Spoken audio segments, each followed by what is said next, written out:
Today, I wanted to talk to you about a group of people whom God seeks after. கர்த்தர் தேடுகிற ஒரு சின்ன கூட்ட மனிதர்களை குறித்து நான் உங்களோடு பேச வேண்டும் என்று நான் நினைக்கிறேன். இந்த மனிதர்கள் பின்னாடி ஆண்டவர் தம்முடைய இருதயத்தையே இந்த மனிதர்களுடைய பின்னாடி தான் ஆண்டவருடைய இருதயத்தை வைத்திருக்கிறார். God pursues after these people and he has placed his heart on these people. These people are not Christians. இவர்கள் கிறிஸ்தவர்கள் அல்ல, ஏதோ சபைக்கு வந்து விட்டு போகிறவர்கள் அல்ல, ஏதோ அதிகமான காணிக்கை கொடுக்கிறவர்கள் அல்ல, இல்ல என்னை மாதிரி பாஸ்டர்கள் அல்ல, அல்லது பெரிய சர்ச்சில் இருக்கிற போர்ட் மெம்பர்ஸோ இல்ல பெரிய பெரிய ஆர்கனைசேஷனோட லீடர்ஸோ கிடையாது. ஆனா யார் இந்த மனிதர்கள் அப்படின்னு பார்க்கும்போது அந்த மனிதர்களுக்கு பெயர் தான் நீதிமான்கள். These people are not big people who are not, they are not intellectuals. They might be intellectuals, but God is not after their intellectual capacity. But these people are called the righteous men. நீதிமான்கள் என்று அழைக்கப்படுகிற மனிதர்களுக்கு பின்பாக ஆண்டவர் தம்முடைய இருதயத்தையும் தம்முடைய ஏக்கத்தையும் தம்முடைய நோக்கத்தையும் ஆண்டவர் வைத்திருக்கிறார். அப்ப இந்த ராத்திரி வேளையில ஆதியாகம புஸ்தகம் 18வது அதிகாரத்துக்கு நேராக நம்ம கடந்து செல்லும் போது, if we will turn our attention to Genesis chapter 18, we could see that God in his mercy he visited Abraham and Sarah, and after visiting them God had a meal with them, and after that God showered his promises upon them. ஆண்டவர் அவர்களை சந்தித்து அவர்களோடு ஒரு உணவு அருந்தி அவர்களிடத்தில் தம்முடைய வாக்குத்தத்தங்களை எல்லாம் சொல்லிவிட்டு அவங்க வீட்டில இருந்து ஆண்டவர் கிளம்ப போறாரு. கிளம்ப போகும்போது ஆண்டவர் தன்னுடைய இருதயத்தை ஆபிரகாம் அப்படிங்கிற மனிதனிடத்துல ஓபன் பண்றாரு. ஓபன் பண்ணி என்ன சொல்றாரு அப்படின்னா, சோதோம் கொமோரா அப்படின்ற அந்த பட்டணத்தை நான் அழிக்க போகிறேன். அந்த பட்டணத்துல ஏராளமான பாவம் இருக்கிறது, அக்கிரமம் இருக்கிறது, அதனால் நான் அந்த பட்டணத்தை அழிக்க போகிறேன். I am going to destroy the city of Sodom and Gomorrah because I could see a lot of evil happening there. அதனால நான் அழிக்க போறேன். இப்போ ஆபிரகாம் ஒரு ஜெபம் பண்றாரு. என்ன ஜெபம் பண்றாருன்னா, ஆண்டவரே துன்மார்க்கனோடு நீதிமானையும் அழிப்பது உமக்கு சித்தமா? Lord, is it that you will destroy the righteous along with the wicked? அப்புறம் கொஞ்ச நேரம் கொஞ்சம் தள்ளி இன்னும் கேட்கிறார் ஆண்டவர்ட்ட, ஆண்டவரே ஒருவேளை 50 பேர் ரைச்சியஸா இருந்தா, 50 பேர் நீதிமான்களா இருந்தா நீங்க ஒருவேளை அந்த பட்டணத்தை அழிக்காம இருப்பீங்களா? ஆண்டவர் ரெஸ்பான்ஸ் கொடுக்கிறாரு, ஆமா ஆபிரகாம் 50 பேர் இருந்தா நான் விட்டுருவேன்பா. அடுத்து 45, அடுத்து 30, அடுத்து 20, அடுத்து 10. ஆண்டவரே 10 பேர் இருந்தா, 10 நீதிமான்கள் இருந்தா அந்த பட்டணத்தை அழிக்காம இருப்பீங்களா? அழிக்காம இருப்பேன். இந்த ராத்திரி வேளையில சொல்லுகிறேன், the safety of this nation is not in the hands of Mark Carney. The prosperity of this nation is not in the hands of some Democrats. The growth of this nation is not in the hands of some intellectuals. ஆனால் இந்த தேசத்தினுடைய பாதுகாப்பும் இந்த தேசத்தினுடைய வளர்ச்சியும் இந்த தேசத்தினுடைய சுபிக்ஷமும் இந்த தேசம் பாதுகாக்கப்படுவதும் யாரால அப்படின்னு கேட்டீங்கன்னா, because of few righteous people. தேவன் நீதிமான்கள் என்று சாட்சி கொடுக்கிற ஒரு சின்ன கூட்டத்தினால தான் இந்த தேசம் பாதுகாக்கப்படும். God saved or God withholds his judgment because of some righteous people. ஒரு சில நீதிமான்களுக்காக தேவன் தம்முடைய நியாய தீர்ப்பை நிறுத்துகிறார். இன்னொரு எக்ஸாம்பிள் கொடுக்கிறேன். ஆதியாகம புஸ்தகம் 7வது அதிகாரத்துல ஆண்டவர் ஒரு தீர்மானம் பண்ணிறார். God decides and he makes a plan to destroy the whole earth. முழு உலகத்தையும் ஆண்டவர் பெரிய ஒரு தண்ணீரினால அங்க அழிக்க வேண்டும் என்று சொல்லி ஆண்டவர் ஒரு பிளான் போட்டுறாரு. பிளான் போட்டதுக்கு அப்புறம் ஆண்டவர் என்ன ஒரு முடிவுக்கு வராருன்னா, கீழே பார்க்கறாரு, உலகத்தை பார்க்கறாரு. அங்க பார்த்தா ஒரு மனுஷன் இருக்கிறான், அவன் பேரு நோவா. அந்த நோவாட்ட போய் ஆண்டவர் சொல்றாரு, Noah, I found you righteous in this generation, so I will spare you. உன்னை நான் காப்பாத்துவேன். முழு உலகத்தையும் அழிக்கிறாரு, இந்த ஒரு மனுஷனை மட்டும் விட்டு வச்சு என்னங்க பிரயோஜனம்? நீங்க நல்லா யோசித்து பாருங்க. உங்க வீட்டவே மொத்தமா இடிக்கிறீங்கன்னு வச்சுக்கோங்களேன், ஒரு சின்ன செங்கலை விட்டுட்டு அழிப்பீங்களா? அதை மட்டும் பத்திரமா பார்த்துட்டு மித்தது எல்லாத்தையும் அழிப்பீங்களா? இல்லாட்டி மொத்தமா அப்படி தட்டி விடுவீங்களா? When we destroy or when we demolish our house, we would not just safeguard one single brick.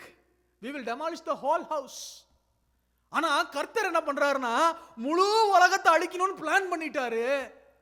ஆனா ஒரு மனுஷனை மட்டும் பாதுகாக்கிறாரு. அதுக்கு காரணம் என்னன்னா அவன் நீதிமான். The reason why God spares one Noah is because he was a righteous man. என்ன கேட்கிற அருமையான தேவனுடைய பிள்ளைகளை, சரி ஆண்டவரோட பாதுகாக்கிறது மாத்திரம் இல்லைங்க. இப்ப ஆண்டவர் சொல்றாரு, உன்னைய பாதுகாக்கணும்னா நீ ஒரு பெரிய ஒரு ஆர்க்கு கட்டணும், ஒரு பெரிய ஒரு பேழையை நீ உண்டாக்கணும். இந்த பேழையை உண்டாக்கி எல்லா மிருக ஜீவன்களையும் 2 ஜோடு உள்ள கொண்டு வரணும். உன் குடும்பத்தையும் கூட சேர்த்து நான் காப்பாற்றுவேன். ஆண்டவர் ஒரு பிளானை கொடுக்குறாரு. இப்ப பிளானை கொடுக்கும்போது அந்த பிளானை அக்காம்ப்ளிஷ் பண்றதுக்கு கிட்டத்தட்ட 120 வருஷங்கள் 120 வருஷங்கள் ஆச்சு அப்படின்னு சொல்லி நம்ம வசனத்துல பின்னாடி வாசிக்கிறோம். 2 பேதுருவுல in 2 Peter we read that it took almost 120 years to build the ark. அந்த பேழையை கட்டுவதற்கு 120 வருஷம் ஆச்சு.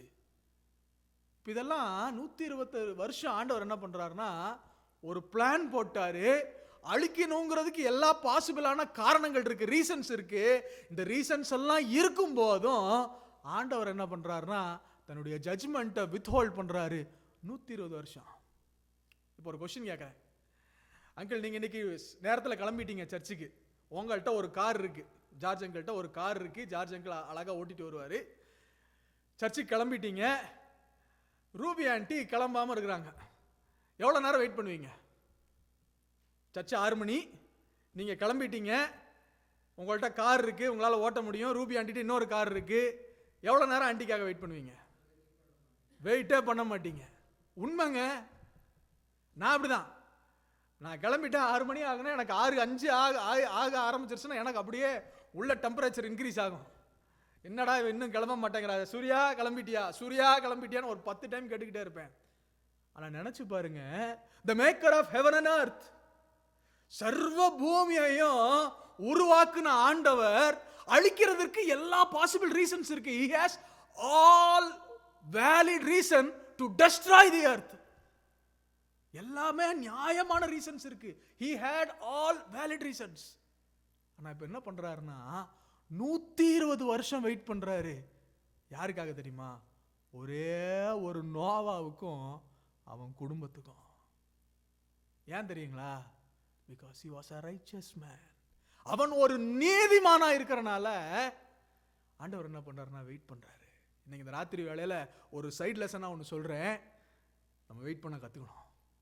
வாழ்க்கையில நம்ம கூட பயணிக்கிறவங்களுக்காகவும் நமக்காகவும் நம்ம சபை மக்களுக்காகவும் நம்ம வெயிட் பண்ண கத்துக்கணும். we should learn to wait. ஆண்டவரே வெயிட் பண்ணுவார்னா, அதுவும் ஒரு நாள் இல்லைங்க, 1 நிமிஷம் இல்ல, 10 நிமிஷம் இல்ல, 10 நாள் இல்ல, 1 மாசம் இல்ல, 2 வருஷம் இல்ல, 5 வருஷம் இல்ல, 120 வருஷம். God waited for 120 years.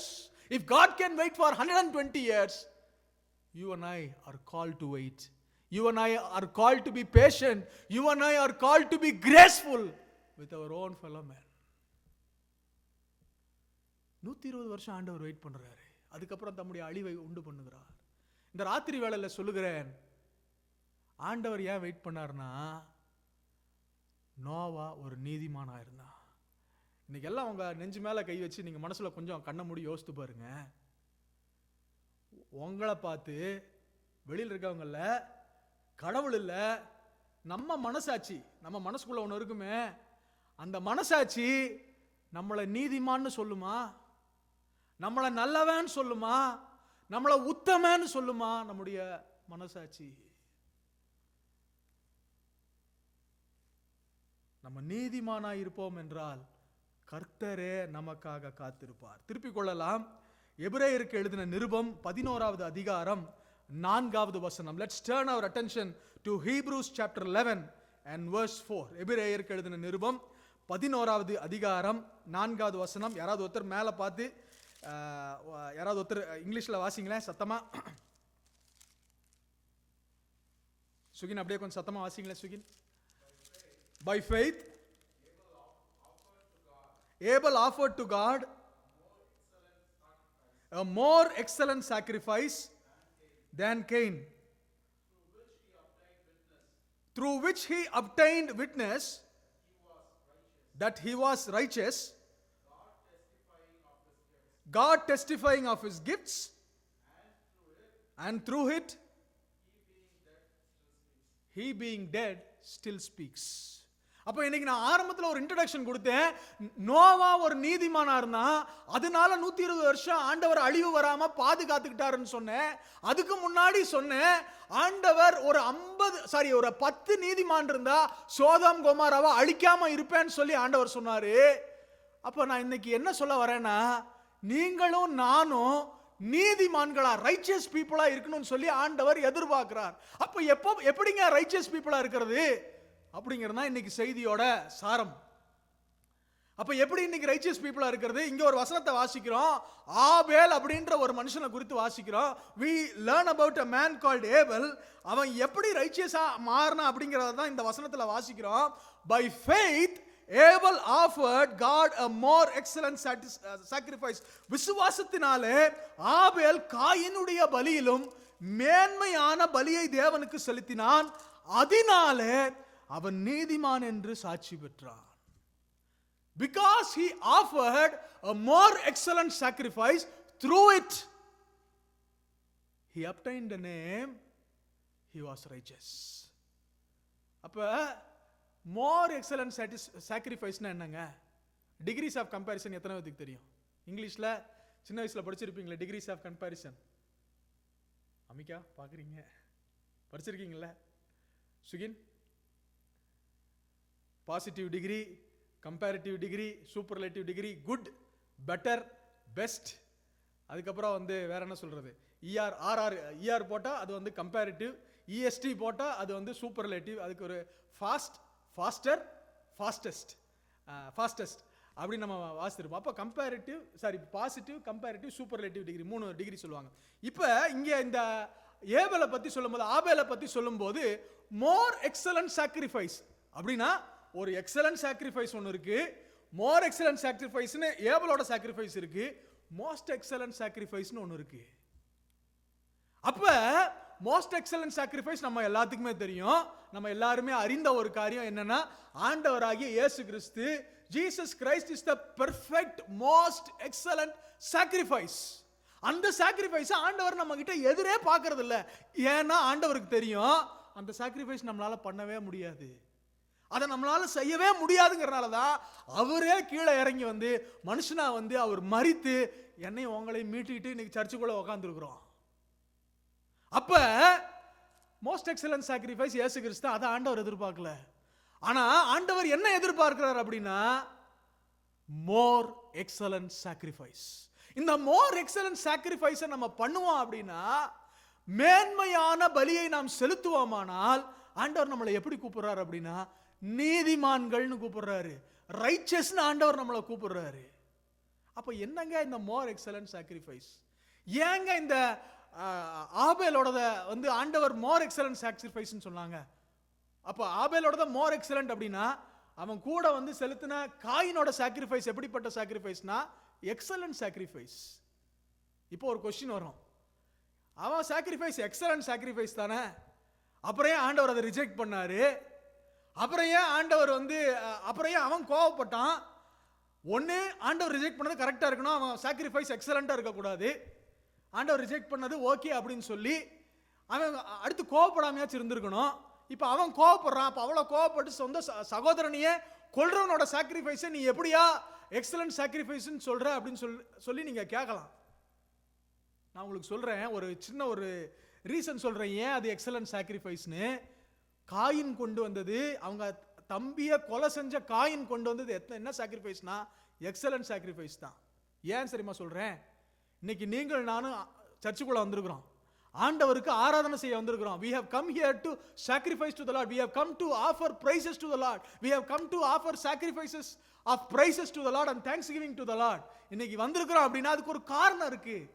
ஏன்னா அவரு எனக்கு நன்மை செஞ்சிருக்கிறாரு, அவரு என்னைய மீட்டு கொண்டிருக்கிறாரு, என் வாழ்க்கையில ஏராளமான பெரிய காரியங்களை ஆண்டவர் செஞ்சதுனால இன்னைக்கு உள்ள வந்திருக்கிறோம். ஆனா இந்த காயின் என்ன தெரியுமா, எப்படி தெரியுமா சூழ்நிலை வந்தாரா? இந்த காயின் வந்த சூழ்நிலை எப்படின்னா, அவன் கொண்டு வந்து பலி செலுத்துகிற அந்த ஆண்டவர் என்ன பண்ணார்னா, அவங்க அப்பா அம்மாவை ஏதேன் தோட்டம் அப்படின்ற தோட்டத்திலிருந்து வெளியே தள்ளி விட்ட ஆண்டவர் கொண்டு வராருங்க. டெய்லி அவர் கூட பேசுறதுக்கு இருந்த வாய்ப்பை தடுத்து போட்டு நீ வேண்டாம் அப்படின்னு சொல்லி வெளியே அனுப்பிச்சு விட்ட அந்த கடவுளுக்கு அவன் பலி செலுத்த வரான். இன்னைக்கு நம்மெல்லாம் நன்மை செஞ்சதுனால, நன்மை கிடைச்சதுனால, இல்ல அவர் நம்ம மீட்டு கொண்டதுனால, because he saved us, because he is good to us, we come here to worship. But Cain came and offered to a God who drove out their parents from the Garden of Eden, who drove out their parents from the presence of God, where they were able to commune with God day in and day out. ஆனா அப்படிப்பட்ட ஆண்டவர்கிட்ட தள்ளின போதும் அவன் என்ன பண்ணானா, ஒரு sacrifice கொண்டு வந்தான். இப்ப சொல்லுங்க, அவன் சாக்ரிஃபைஸ் எக்ஸலன்ட் சாக்ரிஃபைஸா இல்லையா? கொஞ்சம் சொல்லுங்க. Yes, no? அக்கா கிரேஸ் அக்கா, ஃபெய்த் அக்கா சொல்லுங்க, எஸ் ஆர் நோ? நான் சொல்றது விளங்குதா? I you able to? Okay, விளங்காட்டி டக்குன்னு கையை தூக்கிடுங்க. அப்ப அவன் கொண்டு வந்து எக்ஸலன்ட் சாக்ரிஃபைஸ் தான். ஆனா ஆண்டவர் நம்ம தியாகங்களை ஆண்டவர் எதிர்பார்க்கறது இல்லைங்க. God does not want அவர் என்ன சொல்றது, நம்ம தியாகமா செஞ்சதுனால அதை அக்செப்ட் பண்ணிக்குவாங்கிறத அர்த்தமே கிடையாது. நம்ம ரொம்ப கஷ்டப்பட்டு அதிலிருந்து நான் கொண்டு வந்தேங்கிறனால ஆண்டவர் ஏத்துக்கிறது இல்லை. இல்லை, எனக்கு இருக்கிற எல்லாத்தையும் போட்டு நான் ஆண்டவருக்கு கொடுக்குறேங்கிறனால ஆண்டவர் ஏத்துக்கல.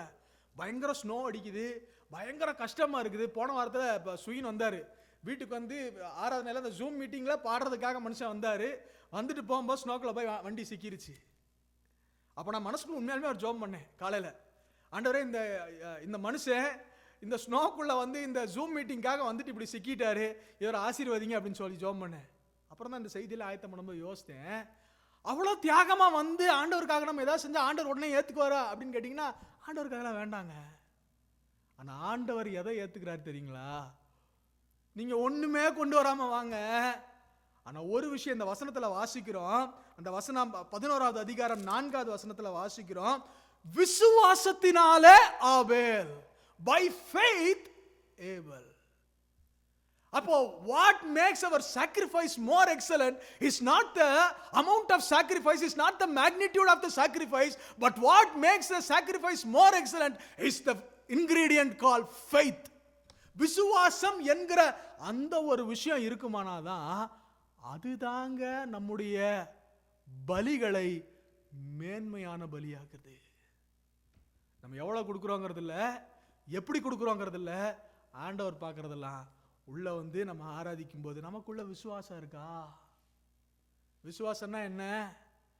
கையை தூக்கிட்டு என்னால முடியாது சாமி, எப்படியாவது தூக்கி விடு, உன்னாலதான் எல்லாமே முடியும், உங்களை தான் நம்பி இருக்கிறேன், I just trust on you, I have no hope for my, என்னாலே என்னை நம்ப முடியாது, I cannot trust myself, I don't have anyone to trust, all I have is you அப்படின்னு கையை உயர்த்தி நிக்கிறேன் பாருங்க. நிர்பந்தமா நிர்கதியா ரட்சடா கையை தூக்கி நிக்கிறேன் பாருங்க, அவரை மட்டும் நம்புறேன் பாருங்க, அதுதாங்க விசுவாசம். ஆண்டவர் எதை தெரியுமா மேன்மையா நினைக்கிறாரு? என்னால ஒண்ணும் முடியாது, உங்களை மட்டும் நம்புறேன்னு சொல்லி ஒரு பலியை நீங்க செலுத்துவீங்கன்னா அதை தான் ஆண்டவர் மேன்மையான பலியாய் பார்க்கிறார். அதன் நிமித்தம் ஒரு மனுஷனை கர்த்தர் நீதிமான்னு சொல்றாரு. இன்னைக்கு அப்படியே கண்ணை மூடி கையை உயர்த்தி சொல்லலாமா? இந்த ராத்திரி வேளையில எல்லாருக்கும் கண்களை மூடி கையை உயர்த்தி சொல்லுங்க, ஆண்டவரே உங்களை நம்புறேன். சொல்லுங்க, எனக்கு பின்னாடி சொல்லுங்க, ஜஸ்ட் ரிப்பீட் ஆஃப்டர் மீ. ஆண்டவரே நான் உங்களை நம்புறேன், எனக்கு ஒரு நம்பிக்கையும் கிடையாது ஆண்டவரே, நான் நாசியில சுவாசம் உள்ள ஒரு மனுஷன். சொல்லுங்க, நான் நாசியில சுவாசம் உள்ள ஒரு மனுஷன். என்னோட பிரத்தை நீங்க எடுத்துட்டீங்கன்னா நான் அவ்வளவுதான். எனக்கு ஒரு நம்பிக்கை இருக்குன்னா அது நீங்க மட்டும்தான். அட சொல்லுங்க, எனக்கு ஒரு நம்பிக்கை இருக்குன்னா அது நீங்க மட்டும்தான். உங்களை நம்புறேன் ஆண்டவரே. சரி, எல்லாம் கையை கீழே போட்டுக்கங்க. இப்பெல்லாம் நீங்க யார் தெரியுமா? இந்த ஜெபம் பண்ணதுக்கு அப்புறம் நீங்க யாரு இருதயத்துல யார் உண்மையா நம்பி ஜெபம் பண்ணீங்களோ உங்களெல்லாம் ஆண்டவர் எப்படி தெரியுமா கூப்பிடுறாரு? ரைச்சஸ் மேன், நீதிமான்கள் அப்படின்னு சொல்றாரு.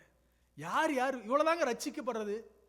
கிறிஸ்தவத்துல சால்வேஷன் அப்படின்னு சொல்றாங்களே, அதோடைய மொத்த சாரம் என்ன அப்படின்னா, இருதயத்துல ஆத்மார்த்தமா நம்பி அவர்தான் தேவன், அவர் மட்டும்தான், அவரால் தான் எனக்கு எல்லாமே செய்ய முடியுங்கிறத நம்பி அவர்கிட்ட நம்மளை ஒப்பு கொடுக்குறோமே, அதுதாங்க ரட்சிப்பு. அவ்வளோதான். It's very simple. இப்போ இதில் நம்ம நம்புகிறோம், விசுவாசிட்டோம், நம்ம நீதிமான்கள் ஆகிட்டோம். இப்போ let me go to the next stage. என்ன அப்படின்னா, இந்த நீதிமான்கள் அப்படின்னு சொல்கிறவங்களுக்கு ஒரு ஆசீர்வாதம் உண்டு. There are blessings for the people who are called to be righteous. நீதிமான்களுக்கு என்னென்ன ஆசீர்வாதம் சொல்லி நான் உங்களுக்கு வாசிக்கிறேன்.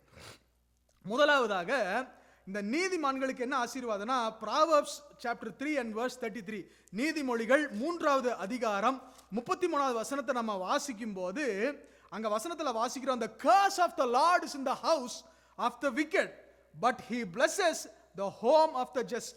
அங்கே துன்மார்க்கருடைய கூடாரத்திலே தேவனுடைய சாபம் இருக்கிறது என்று சொல்லி, ஆனால் நீதிமான்களையோ, நீதிமான்களுடைய கூடாரங்களை கர்த்தர் ஆசீர்வதிக்கிறார் என்று வாசிக்கிறோம். அந்த வசனத்தை வாசிக்கிறேன். துன்மார்க்கருடைய வீட்டில் கர்த்தருடைய சாபம் இருக்கிறது, நீதிமான்களுடைய வாசஸ்தலத்தையோ அவர் ஆசீர்வதிக்கிறார்.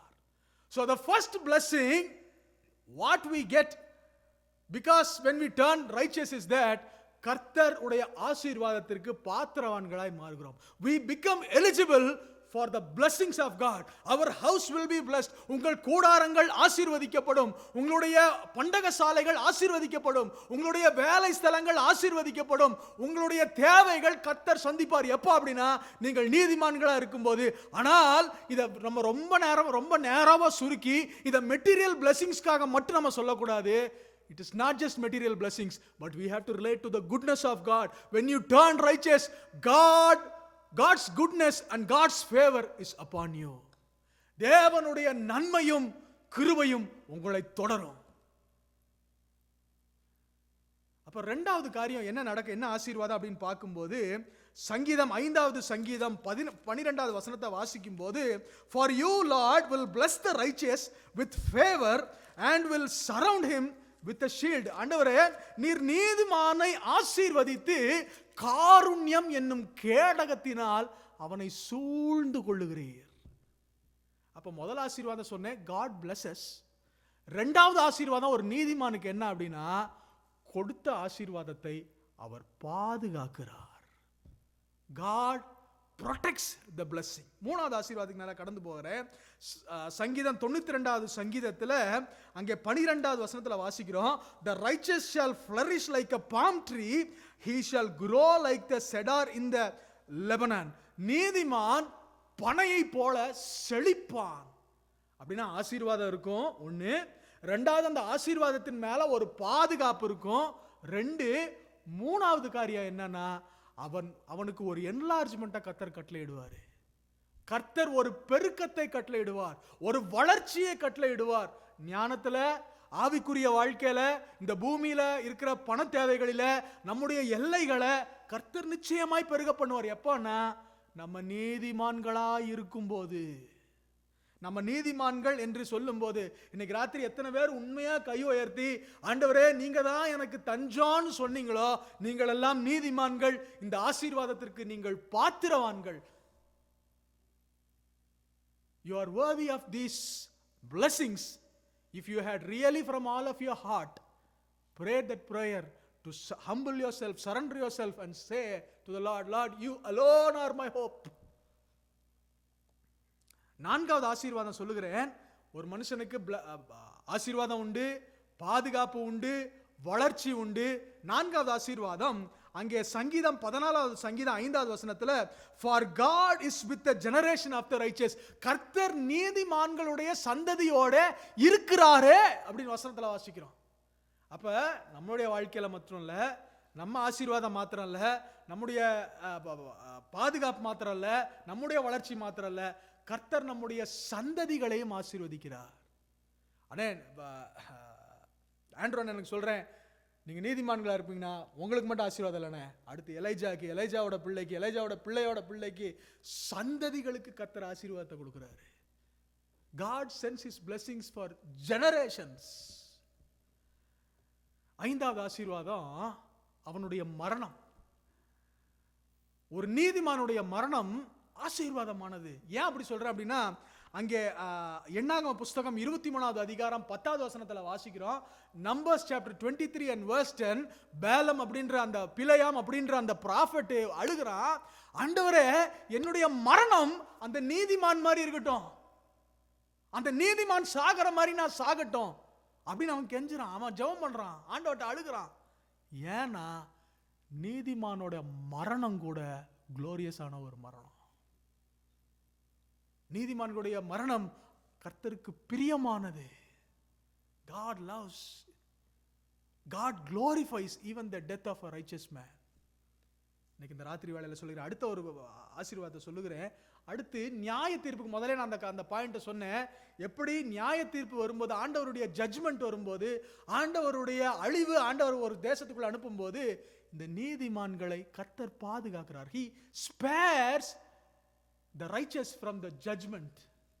அங்க நீதிமான்களை கர்த்தர் பாதுகாக்கிறார். கடைசியா ஒரு ஆசீர்வாதத்தை சொல்லுகிறேன். சரி, அவன் பூமியில வாழும்போது ஆசீர்வாதமா இருந்தான், அவனுக்கு பாதுகாப்பு இருந்துச்சு, அவனுக்கு வளர்ச்சி இருந்துச்சு, அவனுடைய சந்ததி ஆசீர்வதிக்கப்பட்டுச்சு, அவன் மரணம் கூட ஆசீர்வாதமா இருந்துச்சு. மரணத்துக்கு அப்புறம் நியாய தீர்ப்புல அவன் தப்பிக்கப்பட்டான், அதோட முடிஞ்சிருச்சு அவன் ஆசீர்வாதம் அப்படின்னு பாத்தீங்கன்னா இல்லைங்க, அதுக்கு மேலேயும் அவனுக்கு ஆசீர்வாதம் இருக்கு. எப்ப அப்படின்னா மத்தேயு 13வது அதிகாரம் 43வது வசனத்துல வாசிக்கும் போது, Matthew chapter 13 and verse 43, then the righteous shall shine forth as the sun in the kingdom of their father. நீதிமான்கள் தேவனுடைய ராஜ்யத்துல சூரியனை போல பிரகாசிப்பார்கள் அப்படிங்கிறாங்க. அப்படின்னா ஒரு நீதிமானுக்கு பூமியில இருக்கும்போது ஆசீர்வாதம், அவன் செத்தால ஆசீர்வாதம், அவனுடைய சந்ததிக்கு ஆசீர்வாதம், மரணமெல்லாம் நடந்து உயிர்த்தெழுதெல்லாம் நடந்து பரலோகத்துக்கு போனாலும் அவனுக்கு ஆசீர்வாதம் தான். எத்தனை பேர் இப்போ கையை உயர்த்தி சொல்ல முடியும், நான் நீதிமானா இருக்க ஆசைப்படுறேன்னு எத்தனை பேர் சொல்ல முடியும்? யாருக்குமே வேண்டாமாங்க? பயங்கர சாக்கா இருக்கீங்களே. righteous, if you will be righteous, you will be blessed, you will have protection, you will have increase, your death will be a glorious one, there you will escape the judgment of God, and you will also be like a shining you will shine like the sun in the kingdom of the Lord. அப்ப இந்த ராத்திரி வேளையில் நான் உங்களிடத்துல கேட்கிறேன், நீதிமான்களாய் நாம் இருக்க வேண்டும். அப்ப நீதிமான்களா ஏன் இந்த ஆபேல் ஆண்டவர் சொன்னார்னா, அவனுடைய பலி விசுவாசத்தோட இருந்துச்சு. அப்ப இன்னும் இந்த மேன்மையான பலின்ற காரியத்தை குறித்து நான் தியானித்து கொண்டிருந்தேன். வாட் எல்ஸ் இஸ் இந்த Bible refer to us more excellent sacrifice அப்படின்னு வேதாகமத்தில் உட்கார்ந்து தியானிக்கும் போது ஒரு சில காரியங்களை நான் வாசித்தேன். என்ன அப்படின்னா, இன்னைக்கு விசுவாசத்தோட நம்ம பலி செலுத்தும் போது, விசுவாசத்தோட நம்ம ஆண்டவர்கிட்ட வரும்போது, ஆண்டவர் நம்மை என்னன்னு சொல்றாருன்னா நீதிமான்னு சொல்றாருன்னு முதல் வசனத்துல முதல் காரியத்தை சொன்னேன். ரெண்டாவது காரியம், அந்த விசுவாசம் ஜீவன் உள்ள விசுவாசமா இருக்க வேண்டும். The faith should be a living faith.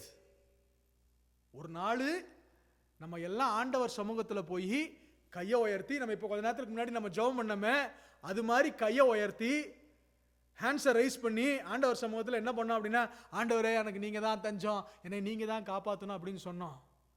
ஆனா அதை சொல்லி ஆண்டவர் சமூகத்தில் நம்ம எல்லாம் ரட்சிக்கப்பட்டோம், நீதிமான்கள் அப்படின்ற பேர் வாங்கினதுக்கு அப்புறம் என்ன ஆச்சுன்னா, அந்த விசுவாசம் கொஞ்சம் கொஞ்சமா கழுத தேஞ்சு கட்டெருமான மாதிரி அந்த விசுவாசம் செத்து போச்சு.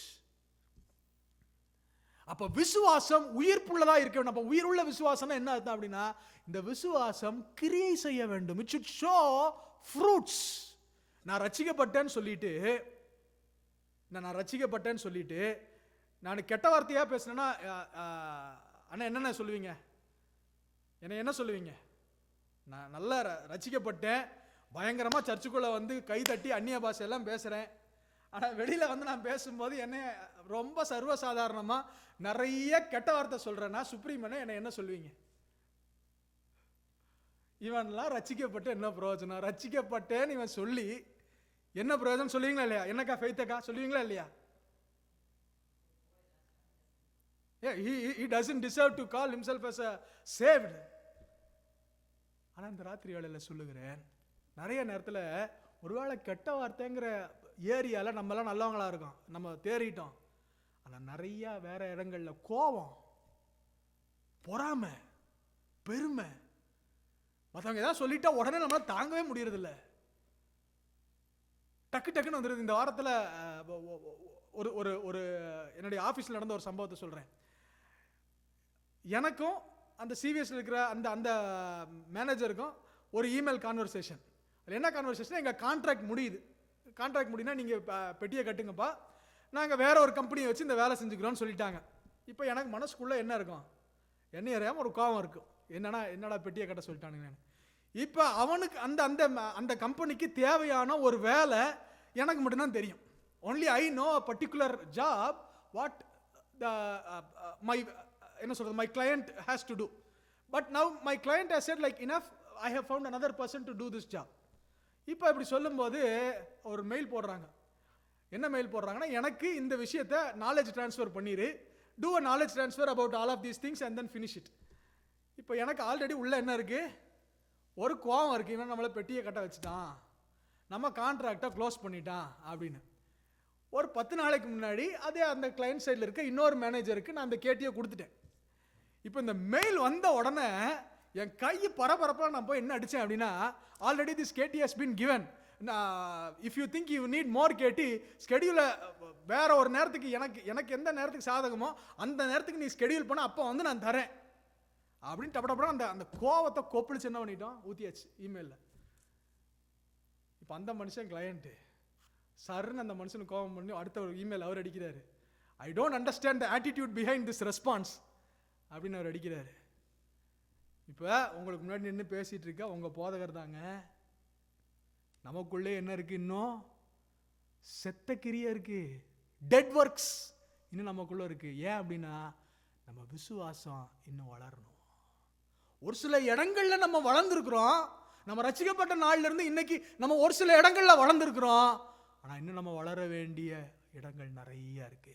இன்னைக்கு இந்த ராத்திரி வேளை சொல்லுகிறேன், எந்தெந்த இடத்துலலாம் இன்னும் உங்க வாழ்க்கையில செத்த கிரியர்கள் இருக்கோ, இன்னைக்கு இந்த ராத்திரி வேளையில் ஆண்டவர் சமூகத்தில் கையை உயர்த்தி சொல்லுங்க, ஆண்டவர் இந்த இடத்துல என்ன மாத்துங்க. அந்த காரியமெல்லாம் அந்த ரெஸ்பான்ஸ் எல்லாம் வந்ததுக்கப்புறம் ராத்திரி உட்காந்து நான் ஆண்டவர்கிட்ட ஜெபம் பண்ணேன். ஆண்டவரே, என்னை எவ்வளோ ஆசீர்வச்சிருக்கிறீங்க, எனக்கு எவ்வளோ உம்முடைய வார்த்தை எனக்கு கற்றுக் கொடுத்துருக்கிறீங்க, ஆனால் இந்த சின்ன விஷயத்தை என்னால் பொறுத்துக்க முடியலையே. ஆண்டவர்கிட்ட உண்மையாக அழுதேன். இன்னைக்கு இந்த ராத்திரி எல்லாம் சொல்லுகிறேன், எந்தெந்த இடத்துலலாம் நீங்கள் இன்னும் மாற வேண்டும்னு நினைக்கிறீங்களோ ஆண்டவர் சமூகத்தில் உங்களை ஒப்பு கொடுங்க. The sacrifice has to be with faith and also a living faith. ஒரு உயிருள்ள விசுவாசத்தோடு நம்முடைய பலிகள் இருக்க வேண்டும். மூன்றாவது காரியம், இந்த பலி எப்படிப்பட்ட பலியா இருக்கணும் அப்படின்னு வாசிக்கும் போது, சவுல் அப்படின்ற ஒரு ராஜா இருந்தாரு. இந்த ராஜாவை ஆண்டவர் என்ன சொன்னார்னா, அமலேக்குன்னு ஒரு குரூப் ஆஃப் பீப்புள் இருக்கிறாங்க, அவன் ரொம்ப அக்கிரமம் பண்ணிட்டு இருக்கான், அவனை பூமியிலே இராத மாதிரி மொத்தமா அழிச்சிரு, அவன் ஆடு மாடு எல்லாத்தையும் அழிச்சு ஒண்ணும் இல்லாம சர்வ நாசம் பண்ணிரு அப்படின்னு ஆண்டவர் அவனுக்கு கட்டளை கொடுத்தாரு. இப்போ இந்த சவுல் ராஜா போறாரு. சவுல் ராஜா போயிட்டு மனுஷன்லாம் அழிச்சிட்டாரு, சொன்னது மாதிரியே அழிச்சிட்டு என்ன பண்றாரு, இந்த ஆடு மாடுலாம் பார்த்தா நல்லா கொழுத்து நல்லா இருக்கு, நல்லா பீஃப் சுக்கா சிக்கன் மட்டன் போடுறது மாதிரி நல்லா கொழுத்து கிடக்கு. அதெல்லாம் உடனே தூக்கிட்டு வர்றாரு. தூக்கிட்டு வந்து இவர் என்ன பண்றாரு அப்படின்னா, பலிபீடத்துக்கு முன்னாடி வந்து வச்சு, ஆண்டவரே உங்களுக்கு பலி செலுத்துறேன், நல்லா கொழுத்து இருக்குது, அதையே அழிப்பானே அதை உங்களுக்கு செலுத்துறேன், I will give it to you. உடனே சாமுவேல் அங்கிருந்து வந்தாரு. சாமுவேல் தீர்க்கதரிசி அங்கிருந்து வந்து சொல்றாரு, கர்த்தரை நீ யாருன்னு நினைச்சப்பா? whom do you think the Lord is? என்ன வேணா செஞ்சுட்டு ஆண்டவருக்கு கீழ்ப்படியாம வந்து இங்க ஆண்டவர்கிட்ட லஞ்சம் கொடுத்தலாம் நீ நினைக்கிறியா? do you think you can give God and you can mock God? அவர் பலியில கீழ்ப்படுகிறவர் இல்லைங்க. அவர் நம்ம எவ்வளவு கொடுக்குறோன்னு பார்க்கிறவர் இல்ல, எப்படி வந்திருக்கிறோன்னு பார்க்கிறவர் இல்ல. அவருக்கு தேவை அவர் சொன்னதுக்கு கீழ்ப்படிஞ்சிருக்கிறோமா. நிறைய நேரத்தில் உங்களை பற்றிலாம் எனக்கு தெரியல, நான் ஆண்டவருக்கு நிறைய லஞ்சம் கொடுத்துருக்கேன். எப்படி தெரியுமா லஞ்சம் நான் கொடுத்துருக்குறேன்? நிறைய நேரத்தில் கீழ்ப்படியாமல் இருப்போம், நிறைய நேரத்தில் நம்மகிட்ட இன்னும் ஓட்டம் இருக்கும், நிறைய நேரத்தில் இன்னும் நம்ம சரியா இல்லாமல் இருப்போம். ஆனால் சரியா இல்லாமல் நிறைய ஓடி ஓடி ஊழியம் செய்வோம். அதில் நினச்சிக்குவோம், நான் என்ன நினச்சிக்குவேன், நம்ம இவ்வளோ ஊழியம் செய்கிறோம், ஆண்டவருக்காக இவ்வளோ ஓடுறோம், ஆண்டவர் நம்மளை ஏற்றுக்குவார், நம்மளை கனம் பண்ணுவார், ராஜா என்னைய உயர்த்துவார் அப்படின்னா நம்ம நினச்சிட்டு இருப்பேன். ஆனால் உண்மையாக என்ன தெரியுமா நாங்கள் பண்ணுறேன்? ஆண்டவரை ஏமாத்துறேங்க. God is not interested in our ministries.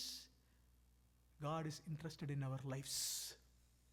நம்ம எவ்வளவு ஜெபம் பண்றோங்கிற ஆண்டவர் பார்க்கலங்க. ஆனா ஜெபம் பண்ணும்போது நம்ம இருதயம் எப்படி இருக்குன்னு ஆண்டவருக்கு ரொம்ப முக்கியம். God wants our life more than our prayers. God wants our life more than our sacrifice. God wants our life more than our ministry. More than anything, God wants us to be obedient to His word. What is a greater sacrifice? If your sacrifice is filled with the obedience of God, then it's a more excellent sacrifice in the sight of the Lord. கீழ்ப்படிதலோட இருக்கிற ஒரு பலி. நான்காவது காரியம் reconciliation, restitution. முதல் சொன்னேன் விசுவாசத்தோடு இருக்கணும், living ஃபெய்த்தோடு இருக்கணும், ஜீவிக்கிற விசுவாசத்தோடு, ஜீவனுள்ள விசுவாசத்தோடு இருக்கணும். மூன்றாவது காரியம் சொன்னேன் கீழ்ப்படிதலோடு இருக்கணும் நம்முடைய பலிகள். நான்காவது காரியம் சொல்றேன் ரீகன்சிலியேஷன் அல்லது ரெஸ்டிடியூஷனோட இருக்கணும், ஒப்புரவாகிறதோட நம்ம இருக்கணும் நம்மளுடைய பலிகள். ஏன்னா மத்தேயு 5வது அதிகாரம் 23-24 வசனத்துல வாசிக்கும் போது ஆண்டவர் சொல்றாரு, நீ காணிக்கை ஒருத்தன் கொண்டு வரான், கொண்டு வந்து இங்க முன்னாடி காணிக்கை பெட்டி இருக்குது. ஆண்டவர் பார்த்துட்டே இருக்கிறாரு பாருங்க, காணிக்கை பெட்டியை பார்த்துக்கிட்டு இருக்கும்போது ஆண்டவர் அவன்கிட்ட சொல்றாரு, டே நிறுத்து, ஃபர்ஸ்ட் காணிக்கைய இங்கே சைட்ல வச்சிரு.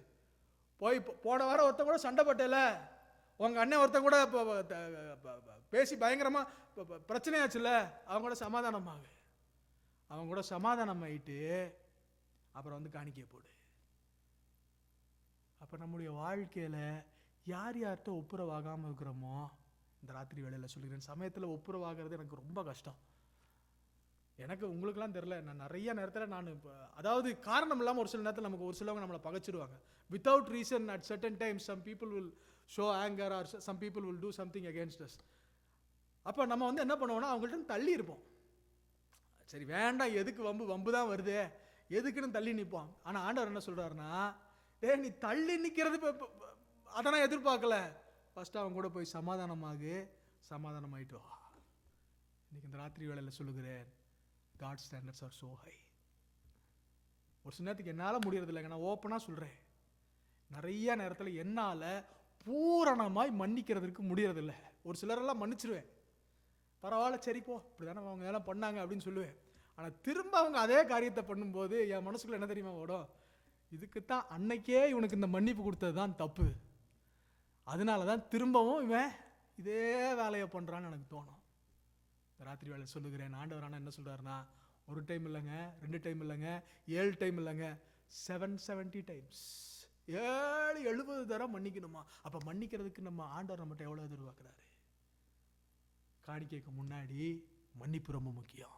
இன்னைக்கு இந்த ராத்திரி வேலையில் சொல்லுகிறேன், யார் யாரை மன்னிக்காம என்ன இருக்கிறீங்களோ, ஆண்டவர் சமூகத்தில் ஒரு நிமிஷம் கண்ண மூடி நம்ம ஜெபம் பண்ணலாம். ஆண்டவர்கிட்ட நம்ம ஜெபம் பண்ணலாம், ஆண்டவரே எங்கள் கூட நடந்தவங்க, எங்கள் கூட ரொம்ப அந்யோன்யமாக இருந்தவங்க ஒரு சில நேரத்துக்கு எங்களை மோசமாக பேசிட்டாங்க, எங்களை ஒரு சில நேரத்துக்கு துச்சமாக நினச்சிட்டாங்க, நாங்கள் எதிரே பார்க்காத மாதிரி எங்களுக்கு முதுகில் குத்திட்டாங்க, கஷ்டமாக இருக்கு ஆண்டவரே. ஆனால் மன்னிக்கிறதுக்கு எங்களால் ரொம்ப கஷ்டப்படுறோம். இந்த ராத்திரி வேளையில் எங்களுக்கு கிருபை செய்யுங்க. Help us to forgive 100%. இன்னைக்கு நாங்கள் பலி செலுத்த வந்திருக்கோம். We have come to worship you.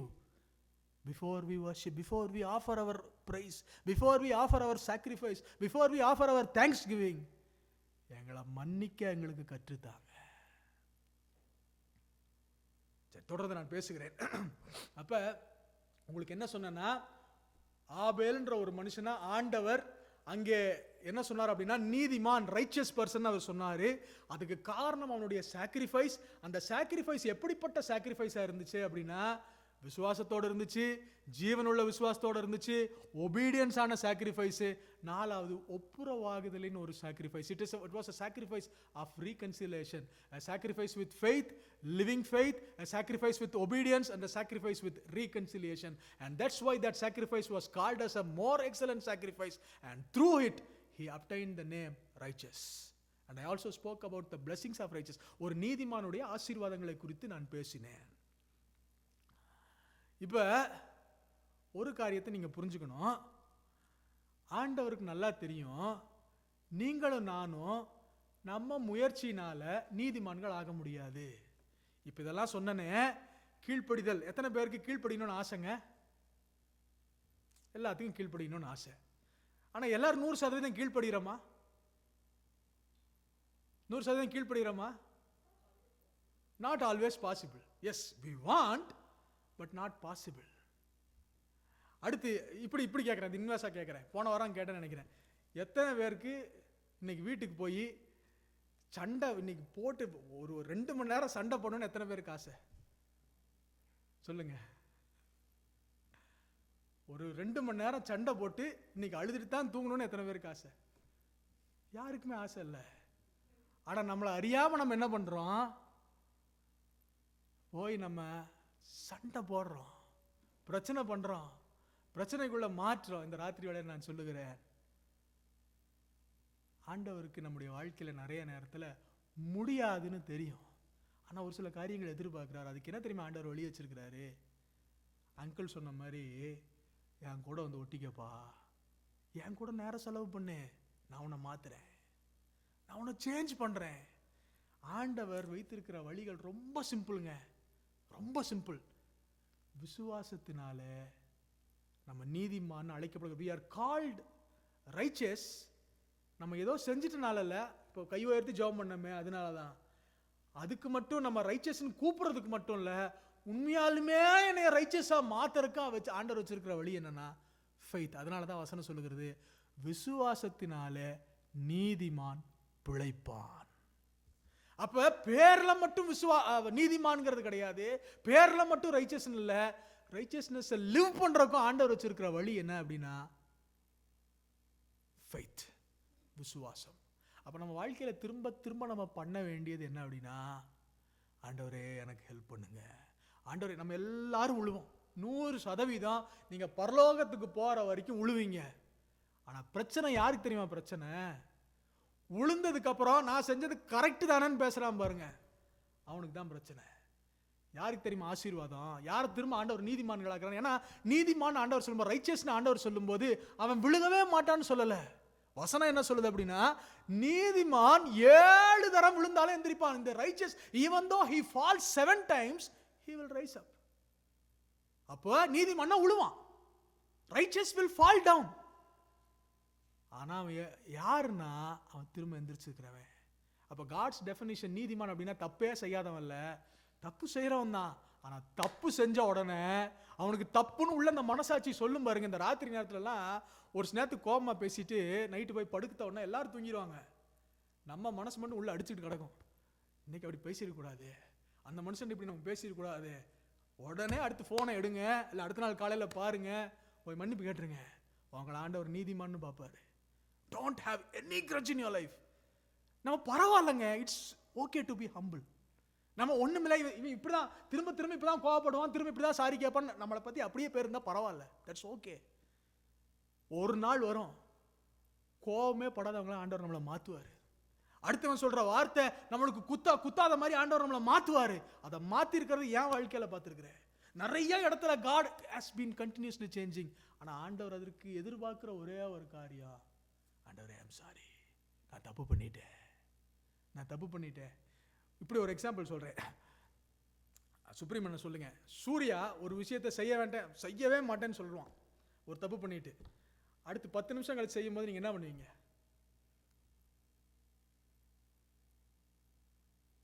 ஒரே ஒரு விஷயம் திரும்ப திரும்ப அந்த தப்பு செஞ்சுக்கிட்டே இருக்கிறான், நீங்க என்ன பண்ணுவீங்க?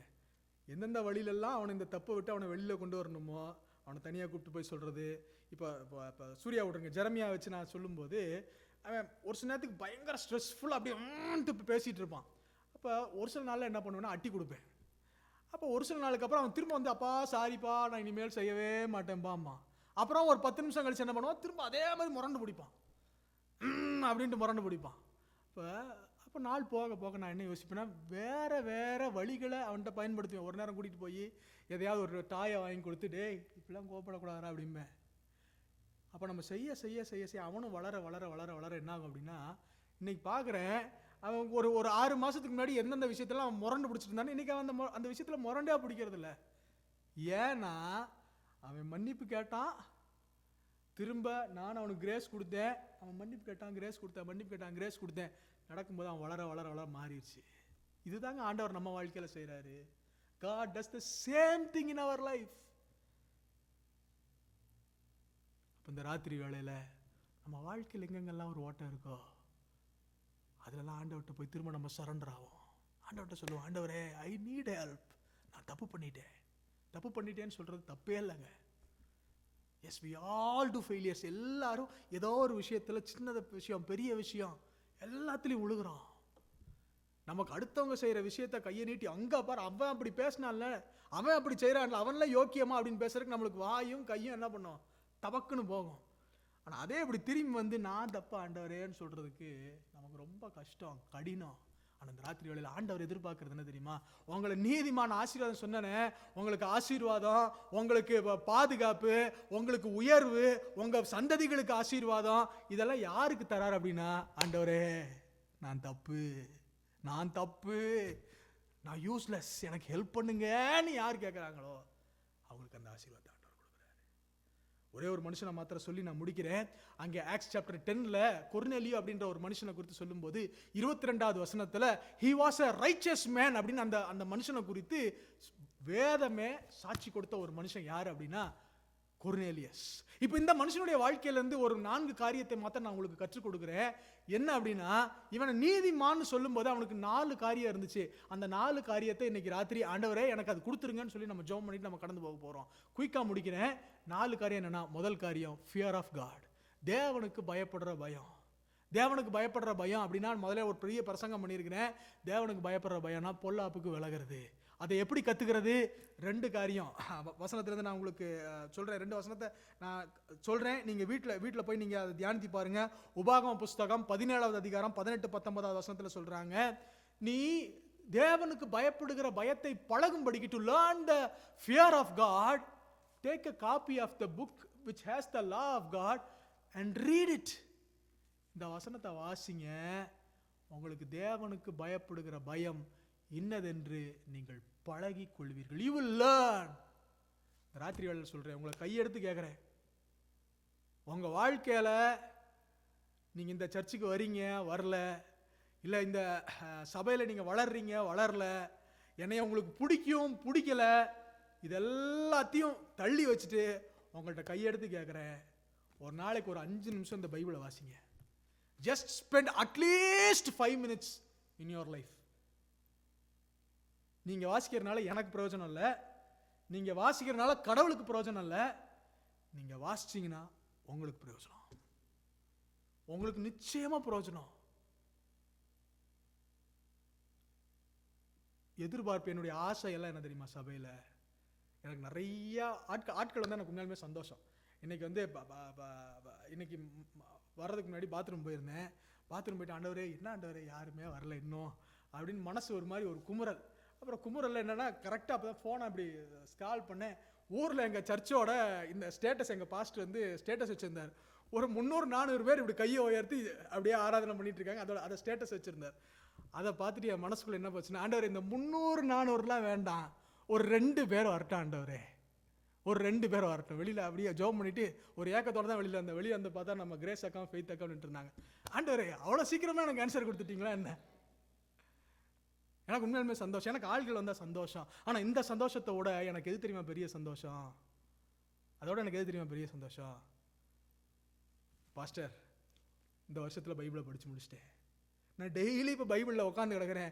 என்னை அறியாமல் என்னன்னு தெரியல, இந்த பைபிளை தொட்டேன், இந்த பைபிளை என்ன பிடிச்சிருச்சு, என்னால் விட முடியல. பைபிளை நேசிக்கிறேன். என் பிள்ளைகள் சத்தியத்தில் நடக்கிறார்கள் என்பதை காட்டிலும் வேற சந்தோஷம் எனக்கு இல்லைன்னு யோவான் எழுதுறாரு. There is no other greater joy than to know that my children are walking in light. இந்த வசனத்தை வாசித்தீங்கன்னா, நீங்கள் வாசிக்கிறீங்கிறத நான் தெரிஞ்சுக்கிட்டேன்னு வச்சுக்கோங்களேன், நான் மரிக்கும் போது நான் சந்தோஷமாக கையை உயர்த்தின்னு மரிப்பேன். என்ன தெரியுமா? God, I accomplished. அவ்வளோதாங்க எனக்கு ஆசை. நான் கையெடுத்து கேட்குறேன், பைபிளை வாசிங்க. Please read the word of God. And I have enjoyed the power of the word of God. என் வாழ்க்கையில் உயர்வுகளில், தாழ்வுகளில், தனிமையில், கஷ்டங்களில், என் சந்தோஷத்தில், என் ப்ரமோஷன்ஸில், என்னுடைய எல்லா சூழ்நிலையிலையும் என் கூட மனைவி கூட ஒரு சிலத்துக்கு நிற்க மாட்டாங்க. நம்ம மனைவிகள், நம்ம கணவன்மார்கள் ஒரு சிலத்துக்கு நம்மளை புரிஞ்சுக்க மாட்டாங்க 100%. அவங்களும் மனுஷங்க தானே. But cling on to the word of God. Grace அக்கா, ஃபெய்த் அக்கா, அவங்களுக்கு சொல்கிறேன், அம்மா இல்லை நம்ம தனியாக இருக்கோம்னு நினைக்காதீங்க. Cling on to the word of God. The heaven and earth may pass away, but the word of the Lord shall remain. One thing that will be with you in this earth, and the same thing that will come with you into the eternity, is the word of God. The word of God மட்டும் பிடிச்சுக்கோங்க, வேற எதையும் பிடிச்சிக்காதீங்க. பாஸ்டரை பிடிச்சிங்க, என்னை பிடிச்சிக்காதீங்க.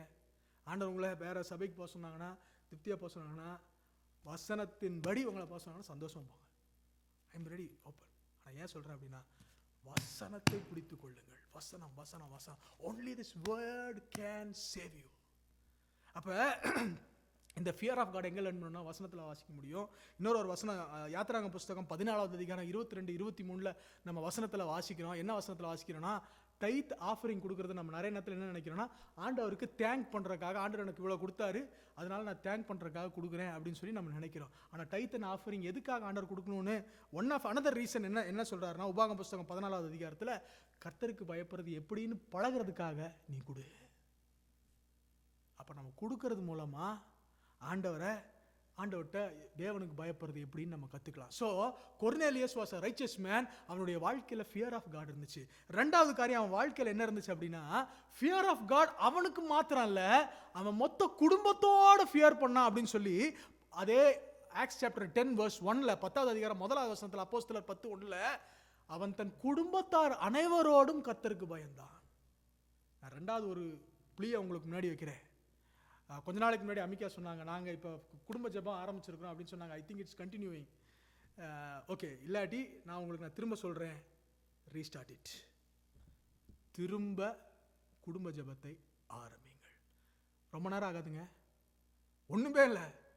To start with உங்கள் பையன், உங்கள் மனைவி, உங்கள் பிள்ளைகள், மனைவி, கணவன், நம்ம வீட்டில் இருக்கிற எல்லாருமே சேர்ந்து கையை பிடிச்சிட்டு, ஆண்டவரே இந்த நாள் முழுசும் எங்களை பாதுகாத்து கொண்டீங்க, நாங்கள் நிறைய தப்பு செஞ்சோம், எங்களை மன்னிச்சுக்கங்க, இந்த ராத்திரி வேளையில் எங்களோடு கூட இருங்க, எங்களை நடத்துங்க, இயேசு நாமத்தில் ஆமென். அடுத்து கணவன், அடுத்து மனைவி, ஆண்டவரே இந்த ராத்திரி வேளையில் எங்களோட இருங்க, நாங்கள் நிறைய தப்பு செஞ்சோம். 4 பேர் சொல்லுங்க, முடிஞ்சு, அவ்வளோதான். இப்படி ஆரம்பிச்சு பாருங்க. ரொம்ப நம்ம நிறைய நேரத்தில் என்ன பண்ணுவோம்னா, பெரிய ஒரு பாட்டு பாடி பெரிய ஒரு அதிகாரத்தை வாசித்து அதெல்லாம் பண்ணி நம்ம செஞ்சோம் அப்படின்னா, ஒருவேளை டு ஸ்டார்ட் வித் அந்த பேபி ஸ்டெப்ஸ்லாம் ஸ்டார்ட் பண்ணோம்னா ஈஸியாக we will be able to accomplish. சின்னதாக ஆரம்பிங்க, 2 நிமிஷம் ப்ரேயர் பண்ணி ஆரம்பிங்க. குடும்பத்தோட, இவன் நீதிமான்னு பேர் வச்சிருக்கவன் அவன் குடும்பத்தோட ஆண்டவரை தேடினானா. 3வது காரியம், அவன் நிறைய தான தர்மங்கள் கொடுத்துட்டு இருந்தானா. He was giving much arms to the other people. ஒரு நீதிமான் யாருன்னா, அவனுக்குன்னு வச்சுக்க மாட்டான், வாரி இறைத்தான், ஏழைகளுக்கு கடன் கொடுத்தான். அவனுடைய பேர் ஆண்டவர் நிலைக்க பண்ணார். இந்த ராத்திரி வேலை சொல்லுகிறேன், நமக்குன்னு எதுவுமே வைக்கக்கூடாதுங்க, எல்லாத்தையும் கொடுங்க, முடிந்த அளவு கொடுங்க. ஆண்டவர் உங்களுக்கு ஞானத்தை கொடுப்பாரு. நான் சொன்னங்கிறக்காக கொடுக்காதீங்க. as God directs you, give to people whomever are in need. கொடுக்குற போது எல்லாத்தோட கையிலையும் கொண்டு போய் போடக்கூடாது. யார் சரியா, ஏன்னா ஆரோன் கையில் கொடுத்தா அவன் என்ன பண்ணுவான்னா கண்ணுக்குட்டி செய்வான். மோசே கையில் கொடுத்தா அவன் கர்த்தருக்கு என்ன சொல்கிறது, ஆசரிப்பு கூடாரம் கட்டுவான். அப்போ யார் கையில் கொடுக்குறோங்கிறது ரொம்ப முக்கியம். நம்ம கொடுக்குறவங்க உண்மையாலுமே நீடில் இருக்கிறாங்க, அவங்க தேவையில் இருக்காங்களா, அவங்களுக்கு நம்ம கொடுத்தா அது பிரயோஜனப்படுமா, இந்த ஊழியத்துக்கு கொடுக்கலாமா, அந்த ஊழியத்துக்கு கொடுக்கலாமா, இவங்க இதை சரியாக பயன்படுத்துவாங்களா, அந்த ஞானம் நமக்கு தேவை. நிறைய நேரத்தில் நம்ம என்ன பண்ணுறோம்னா, நான் தான் கொடுக்குறேன்ல, ஆண்டவரே இன்னும் ஆசீர்வதிக்கல, எப்பா கொடுக்குறதுக்கு நிறைய பிரமாணம் இருக்குப்பா, எப்படி வேணால் கொடுக்க முடியாது. நீங்கள் சொல்லுங்கள், அதாவது ரோட்டில் ஒருத்தர் நின்று காசு கேட்குறாங்க, அவங்களுக்கு எப்படி கொடுப்பீங்க? ரோட்டில் நின்று ஒருத்தர் காசு கேட்குறாரு, ப்ளீஸ் எதாவது கொடுங்க அப்படின்னு நம்ம எப்படி கொடுப்போம்? எடுத்து இந்தாப்பா கொடுப்போம். ஒரு கல்யாண வீட்டுக்கு போகிறோம், அங்கே மாப்பிள்ளை பொண்ணு நின்றுட்டு இருக்காங்க, அவங்களுக்கு எப்படி கிஃப்ட் கொடுப்போம்? இந்தாப்பா பிடிப்பா அப்படின்னா, இந்தாப்பா இப்படி பிடிச்சிக்கப்பா அப்படின்னா கொடுப்போம். எப்படி கொடுப்போம்? ஒரு கவரில் வச்சு அழகாக உள்ளே போட்டு மடித்து அழகாக இது பண்ணி மேலே பேர் எழுதி, இந்தாங்கப்பா ஹாப்பி மேரிட் லைஃப் அப்படின்னு சொல்லி நம்ம கொடுப்போம். இப்போ என்ன வித்தியாசம்? கொடுக்கறதுக்கு ஒரு பிரமாணம் உண்டு. there is a way to give. அப்போ அதன்படி நம்ம கொடுக்கணும். யாருக்கு கொடுத்தாலும் நீங்கள் கற்றுக்கொண்டு நேர்த்திய வசனத்தின்படி நீங்கள் கற்றுக்கொள்ளுங்கள். நிறைய நேரத்தில் நம்ம இஷ்டத்துக்கு நம்ம எல்லாமே செய்கிறோம், நிறைய நேரத்துக்கு செய்வேன். நான் நிறைய நேரத்தில் என்னுடைய ஃபினான்சஸில் நான் ஃபெயிலான இடங்களெல்லாம் நான் உட்காந்து யோசிக்கும்போது, நான் எங்கெங்கெல்லாம் தோற்று போனேன் அப்படின்னு யோசிக்கும்போது, தேவையற்ற செலவு, ஆகாத செலவு, ஆகாத மனிதர்களுக்கு அது செய்யவே வேண்டியதில்லை. அதெல்லாம் நிறைய நேரத்தில் செஞ்சதெல்லாம் பெருமைக்கு செஞ்சுருக்கிறேன். நிறைய நேரத்தில் நானும் என் மனைவியும் பேசுவோம். எங்கள் கல்யாணத்துக்கு 1500 பேர் வந்து சாப்பிட்டு போனாங்க. இப்போ யோசிக்கிறோம், சூர்யா எதுக்கு சூர்யா 1500 பேர் வந்தாங்க? நம்ம அத்தனை பேர் வந்து அத்தனை பேருக்கு சோறு போட்டு என்ன பிரயோஜனம்? எல்லாரும் சாப்பிட்டு நல்லா இருக்குன்னு போனாங்க. கடன் கட்டுறது நம்ம தான். சூர்யா, நான் ஏன் இதை சொல்கிறேன் என்றால், செய்யறத சும்மா பெருமைக்காக செய்யாதீங்க, இருக்குன்னு செய்யாதீங்க. அது தேவையா, கர்த்தருக்கு அது பிரியமா, வசனத்தின்படி நான் செய்கிறேன்னா இவங்கள்ட்ட கொடுத்தா அது சரியா இருக்குமாங்கிறதெல்லாம் மண்டையில் யோசித்து காரியங்களை செய்யுங்க. கடைசியாக ஒரே ஒரு காரியத்தை சொல்லி முடிக்கிறேன். அந்த மனுஷன் எப்படிப்பட்ட மனுஷன் அப்படின்னா, he prayed always. வசனத்தில் வாசிக்கிறோம், அவன் தேவனுக்கு பயப்படுகிறவன், தன் வீட்டார் அனைவரோடும் கூட அநேக தான தர்மங்களை செய்து எப்பொழுதும் ஜெபம் பண்ணி கொண்டிருக்கிறவன். நீங்கள் எப்பொழுதெல்லாம் ஜெபம் பண்ண வேண்டாம். ஏன்னா இன்னும் நம்ம எப்பொழுதும் ஜெபம் பண்ணுங்க. நான் உடனே நீங்கள் போயிட்டு எங்கள் பாஸ்டர் வந்து எப்பொழுதும் ஜெபம் பண்ண வேணான்ட்டாரு அப்படின்னு இந்த பீஸை மட்டும் கட் பண்ணி எடுத்துடாதீங்க. மொத்தமாக நான் உங்களுக்கு சொல்லுகிறேன், நீங்கள் அந்தளவுக்கு வளராட்டியும் பரவாயில்ல, ஒரு நாளைக்கு ஒரு 5 நிமிஷம் ஜெபம் பண்ணுங்க. 5 நிமிஷம் ஜெபம் பண்ணுங்க. நம்ம எல்லாரும் ஜெபிக்கிறவங்களா மாறணும். ஜெபம் அப்படிங்கிறது எதுக்கு தெரியுமா அடையாளம்? ஜெபங்கிறது, ஆண்டவரே என்னால் முடியாது, எனக்கு ஹெல்ப் பண்ணுங்க. The prayer communicates our humility. நம்மளுடைய தாழ்மையை ஜெபம் கம்யூனிகேட் பண்ணுது. ஜெபத்துக்கு ஆண்டவர் சொல்கிற ஃபார்முலா என்னன்னா, எல்லாத்துக்கும் முன்னாடி இந்த சர்ச்சில் அப்படி எந்திரிச்சு ஜெபம் பண்ணுறதுக்கெல்லாம் ஆண்டவர் எதிர்பார்க்கல.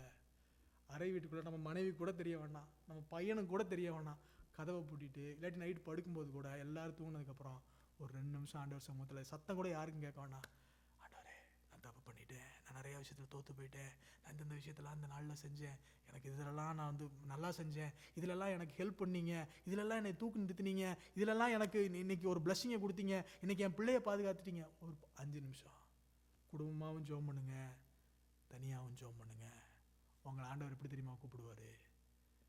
நீதிமான்னு கூப்பிடுவார். இன்னைக்கு எத்தனை பேருக்கு ஆசை? கையை உயர்த்தி சொல்லுங்க, ஆண்டவர் என்ன நீதிமான்னு சொல்லணும்னு நீங்கள் நினச்சிங்கன்னா கண்களை மூடலாம் தேவ சமூகத்தில். இன்னைக்கு எல்லாரும் நமக்குள்ள ஓட்டம் இருக்கு. We all have flaws in our life, but this evening God wants us to be righteous. God is after this group called righteous. பெரிய அழிவை கூட ஆண்டவர் யாருக்காக நிறுத்துவார்னா இந்த நீதிமானுக்காக நிறுத்துவார். இன்னைக்கு இந்த ராத்திரி வேளையில் ஆண்டவர் சமூகத்தில், ஆண்டவரே என்னை நீதிமானா மாற்றுங்க, என்னால் மாறவே முடியாது, என்னால் மாறவே முடியாது, I cannot turn righteous, it's only you can change me. என்னை மாற்றுங்க ஆண்டவரே, என் ஓட்டைகள் எல்லாம் அடங்கி ஆண்டவரே.